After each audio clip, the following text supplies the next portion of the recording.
Before I let you go, I would like to take a few seconds to talk about the future of deep learning and give you a brief outlook of what I think will happen in the future with deep learning, at least in the next couple of years. There are a couple of super hot topics, and I tried to include as many of them as possible into this lecture to give you a head start with those.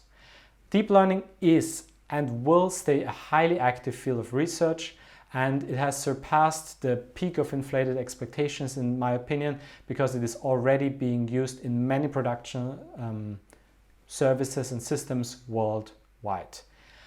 But there is still room for improvement, and we will still continue to see improvements.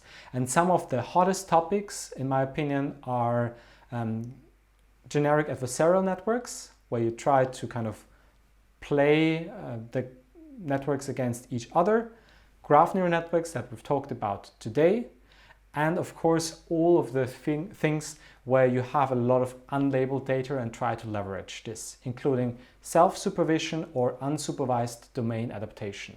Because one thing and I think you agree with me, we've learned and seen in this lecture is that the data that we're training on is at least as important as the algorithm that operates on it. If we have good data and a lot of it, we can do many great things. But what if we don't have that much data, or we don't have that much labeled data? And this is why these topics are particularly interesting and particularly valuable if they make advances, because then we can, for example, pre-train on a large body of unlabeled data, and then only fine-tune on a smaller set, and therefore get good results even though we have limited data. Transformers and attention, as we've covered a couple of lectures ago, and of course explainable AI, especially with all of the regulations that are coming here. If you want to have a model, an AI model that is in a safety critical system, like operates in a safety critical environment, the model will have to explain itself. We will have to inspect this, and it has to give some explanations why it came to a certain conclusion. Therefore, this topic is also particularly interesting to study further.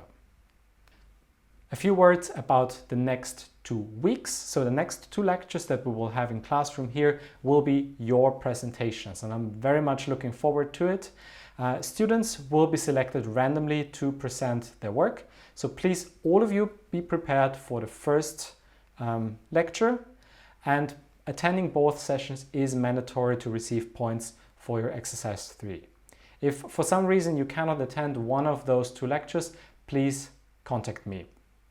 One last thing that I would like to ask you at this point is, I'm constantly trying to improve this lecture, and I would highly appreciate your honest feedback on this lecture, both via TIS, which will be the official feedback. Please fill that in, and also take a few minutes to fill in this survey that I've posted here at the bottom, and as well as in the description of this video.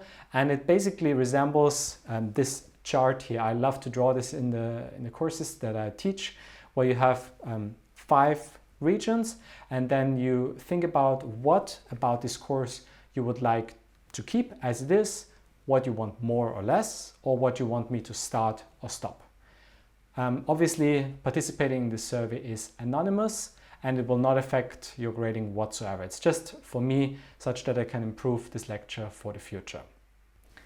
The last thing that is left for me to say is thank you very much for taking the Applied Deep Learning class this year. Thank you very much for attending the lectures as well as the weekly Zoom lectures.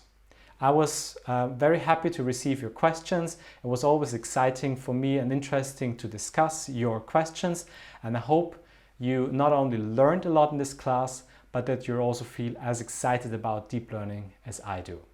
I wish you all the best for the future, for your presentations, and for your future studies at the TU. Have a great day.